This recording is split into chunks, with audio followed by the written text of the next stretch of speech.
Hi guys, welcome to Gumzo na Chai.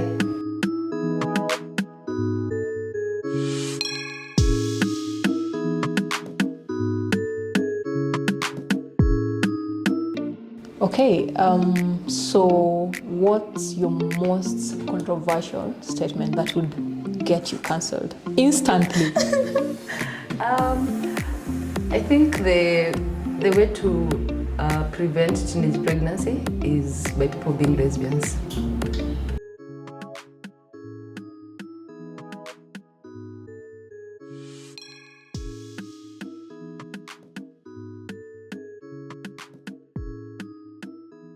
Hi guys, welcome back to another episode of Gumzo na Chai.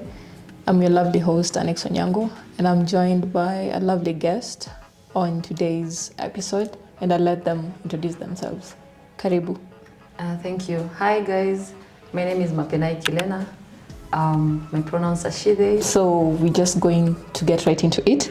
And my first question of the day is, how have the recent anti-LGBTIQ campaigns affected you personally or anyone close to you?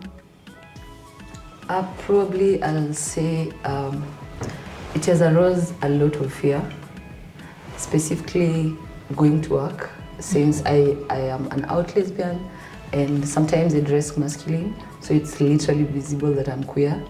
And most of the time you find that there are people who will just throw homophobic comments knowing that you as an individual, you're queer.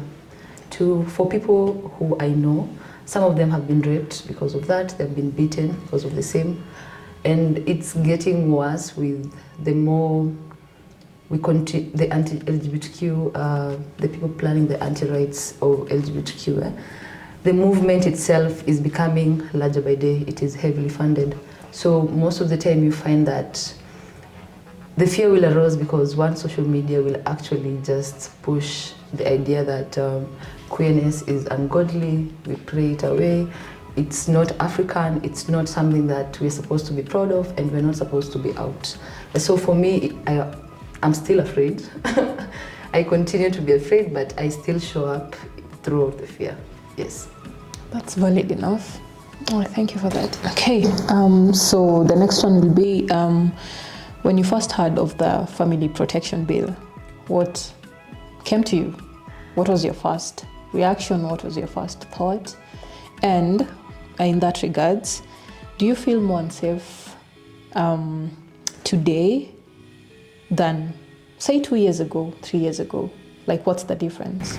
For me, when I when I heard about the family bill, my biggest worry was the children who are in high school, who are in primary, and more so the intersex children, because as we all know, yes, they have been recognized by the government of Kenya, but the services are not integrated in different areas.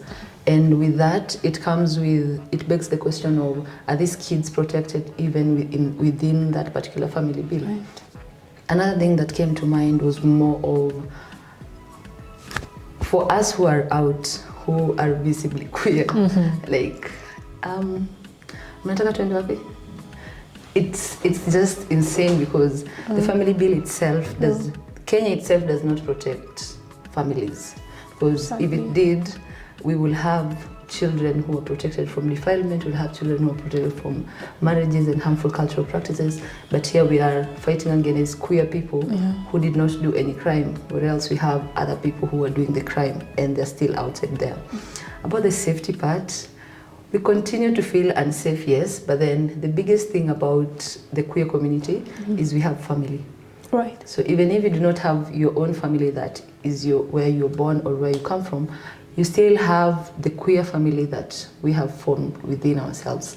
Because honestly for me, when I came back to Kajiado County, I was already out in 2021.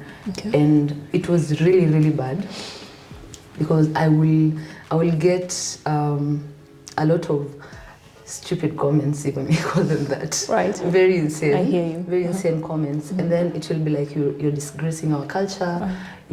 This is not the way the Maasais live. We have never had lesbians. We've never had trans people. Wow. You know. Okay. So it was a whole conversation. And safety is not assured for any queer person. Most so if you're a queer person in a female body, most of the time, or you're a bleeding body, or you carry uterus.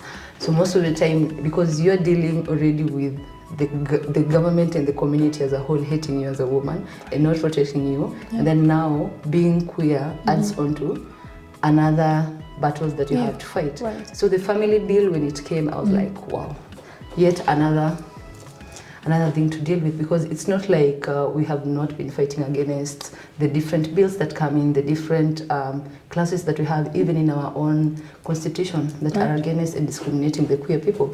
Like when we look at the repeal 162, like it is discriminating the queer people to a point that you're like, safety, I don't think that's a word we have in the queer community. Right. So now that you've talked about safety for the queer folk in Kenya, my next question would be, so in what ways have you seen the community fight back? Okay. Has it been quietly, loudly, or like, how do you view it personally? Please take us through how you view it. I think there's community Right.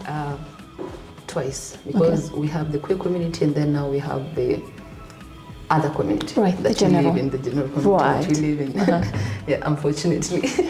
Yeah.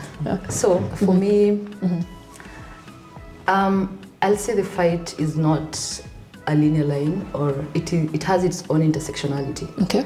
Because we have people like me who tell stories, people like you who will make TikToks and be outward queer. Right. That is a way of just fighting. Right. We'll have people like Africa who will take photos and loudly be, I am a feminine and bold lesbian. You know, it is different things that are done by different people to contribute to this particular fighting back. We see people who make policies like Legal Act. Right. They will go and defend us. In courts, they will defend the policies that are being made. They will push back when it comes to policy. Right. We have different organizations like KFS organizing around capacity building different queer people on safety, on issues SRHR, on issues what do you call it, how to engage with the community if it is being if you're not safe, where you should go. So for me, I think with the queer community, it is the intersectionality. And within all that, the general community, we have allies. We won't forget about them. So these are the people who will fight back, even sitting at the in boards in the government. We push the different narratives. We have queer people in the government who are not out, yes, but then they're doing something about protecting their fellow siblings who are out and bold about it. So for me, I think one thing that we have done best is different intersectionality that is coming from different queer people in trying to push back. And I think for me, the biggest pushback and the best that I've seen is the authenticity that comes with queer people. Right. This is us, and we are happy, and we are bold. And okay. So another question from me would be, what does resistance look like for you? Okay. And is it always protests? Can it ever be joy or just refusal? Like, how do you view it? It can be all of it. Okay. Please take us through. Yeah, it can be all of it. Because sometimes we need to protest to actually be heard. Because if we only have very few people who are fighting for us, let's say Legal Act in terms of policies and trying to see that our queer siblings get justice when most of us were killed. You see? So it's all of it. We need to protest. We need to celebrate because we are here. We are beautiful. I mean, look at us. We're queer, we're beautiful, and we're loud. You know? Joy is really, really important. We show up even if it is very hard to get out of the house. Even if you have been umedegradiwa ya kutosha, we still show up. I know. And with all that comes the refusal to go back to the closet. you know. Right. So I'm not going back to the closet just because you want to degrade me and abuse me and do all those things. Okay. I'll still be here. So you'll have to sit down with your uncomfortability, which is none of my business. It's your business. Okay. It's your views. And everybody is actually entitled to their own opinion. However, make sure that your opinion is not hurting someone else and putting their life in danger. So for me, it's showing up in however way that you choose. Yes, for us as queer people. Okay. So even if it's joy, go celebrate with your queer siblings, please do. Even if it's going to protest, please protest as loud as you can. Yeah. And as you do it, be as gay as possible. And if it's refusal, refuse to go back to the closet. Okay. Refuse to actually have people put you down just because of your sexuality. Because your sexuality is not your whole personality. Right. Yes. Right. But then, if they choose to make it your whole personality, make sure they come right. Okay. Because at the end of the day, these particular people who will be like, it's your whole personality, they want to make sure that we are put down as queer people. We are smart. We are. We are really, really smart, honestly. Yeah. We have people with degrees. We have lawyers, smart lawyers. We have people in different specific spaces in Yawakutu. Right. They're doing so well for themselves. We are not, I hate the narrative that comes with queer people just know how to party and drink and use drugs, because that's not correct. Everyone chooses to use their own drugs. If you're 18 years and above, you're allowed by the Constitution. Right. However, it's not the whole personality of it all. And by doing that, sometimes it's because people want to be high and just celebrate and do all those things. Okay. It is not bad. It is not illegal. So at the end of the day, for me, show up in any way that you feel is comfortable for you. Okay. Yes. Okay. Now, what role does, you talked about you being a storyteller, right? So what role does art or just storytelling play in resisting political climate for you, in your own perspective, that is? It is really important to tell stories, because at the end of the day, this is why most of the time queer people, we have been excluded, because our stories have not been told. We have been shamed into staying into the closet, we've been shamed into silence. And for me, I don't believe silence will help anything. Be as loud as possible. With storytelling comes every particular, it is not as easy as showing just your lovey-dovey joyous. It comes with you showing the sides that you know clearly, you are like, no. For me, for example, I was depressed in 2022. It was really bad because I got into an accident. With that, I was still out, and then that was the time that we had the political campaigns that were going on. Sorry about that. So by that time, unapata watu walikuja kwa rallies nini. So unatukanwa social media, unatukanwa in real life. So even showing up for myself and showing up at work was really hard. And with all that, I decided, you know what? I know how to write. I can tell stories. I can tell my depressed stories. Because at the end of the day, we need to show every part of ours. That is it. There is also part of the art. Like people who draw amazingly. And it tells a lot of stories. There are people who do poetry. It is really, really amazing. You should listen to queer people do poetry. It is extremely passionate. It's just passionate. It is like resistance. Like, this is what we do. This is who we are. For me, always art and storytelling will always be part and parcel of fighting back against anti-LGBTIQ movements. Nice. Yes. Okay. Thank you for that. All right. So I don't know how we're going to handle this, but just share with us a few statements. I would have said go get some audios and stuff, but I don't want to get into that. So maybe a few statements on the social streets, or just say the one-on-one forums you've been in. Just about what people are saying kwa ground, like nini ni watu wanasema huko nje. Please share that with that. And in that regard, share with us how fear or resistance show up in your daily life. I know that's something you actually deal with every day. Please take us through. Yeah. So some of the comments, the major one, first of all, that I get almost every single time is utanyesha tu mwisho wa mwezi. All right, interesting. You know, I'm like, sijakata nitanyesha. Right. If I had a choice, ningetoa uterus. However, your country will not allow me to do that. Right. So there's that, and then there's like, nyinyi mashoga mnaharibu. Now it starts with a whole somebody just shouting. Nyinyi mashoga ndo mnaharibu our culture, nini. So people will come in, and then matusi tu ya kawaida. There's some things you can't say on camera. Right. Yeah. So they're like big words zenye mtu naambiwa like ni umalaya, nini. Right. So it's just crazy. With the statements that they make. I know. Yes. I know. They're just crazy. Yeah. Like, Anyway, so in terms of my day-to-day life and the fear I face, it's just waking up every morning knowing very well that I'm going to deal with men. Yeah. Because the bigger percentage of the people that I work with are male. Yeah. So knowing very well, I will be asked a lot of stupid questions in terms of like, nani anakulaga nani? Nani ndo mwanaume kwa relationship? You know? Yeah. And there's a lot of, kuna tu kukua, inaitwaje? You being pushed aside when it comes to work. Right. That they know will pay. Yeah. So they will choose the job that for you and itakulipa just because it's punishment and they have power. Right. So it's more like they weaponize your job for you to submit to them and date most of them.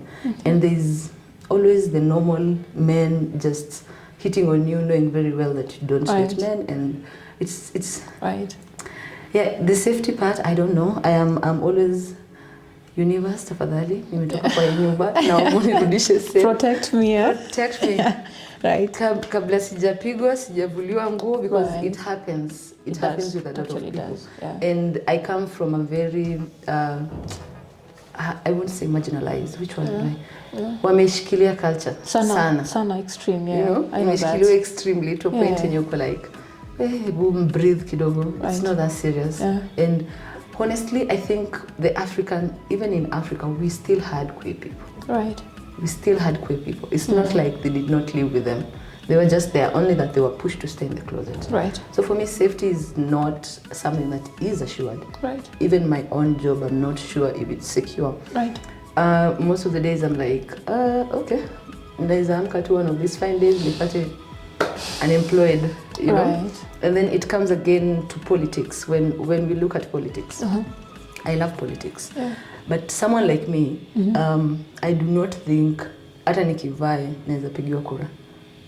Because one, I am very loud about me being queer, me being a feminist. Right. And for that, I am a woman. And I come from Kajiado County. So it's a whole intersectionality of problems that you're like, okay, sawa, napigana na hii, nakuja tunapigana na hii. As we were saying, the family bill. Right. So with that again, unauliza kama, will this particular bill come back? Ama they will write another one that will actually just make us all go back to the closet or be killed. Because but hakuna kurudi kwa closet. Sindio? We're here to stay. I need to stay. Yeah. Okay. Thank you for that. Okay. So what's your most controversial statement that would get you cancelled instantly? I think the way to prevent teenage pregnancy is by people being lesbians. I come back. I am done. Whoa. Sent to my boss. I agree. Yeah. 100%. Yeah. Natuma kwa group ya job. Wakiona mahali. No. We've come to the end of our episode today, and as we're closing, I'd love you to, I think, just send a message, okay, to someone out there, particularly, I think, to a queer person or queer individual out there who's feeling hopeless. What would you tell that individual outside? Just a word of encouragement, maybe, or just because I personally would love to hear something you'd say about that as we wrap up. Yes. I think for me, mostly, one rule that I have is Yeah. just sit in the uncomfortability of it all. It is still okay. Okay. Because I have personally, nimetegemea pombe, ninategemea vitu zingine. Okay, different herbs, you know, right, to just survive and cope with the little day-to-day insecurities and different things that are happening. Right. But then sitting with your uncomfortability will help you to just figure out for you, ni nini inakusumbua, ninafanya nini. Okay. But at the end of the day, one thing is, you're beautiful, you're authentic, just the way you are. Hivyo tu venye uko tu sawa. Asante. Right. Thank you so much for coming on short notice and engaging us through this episode. Thank you very much. Right. Yeah.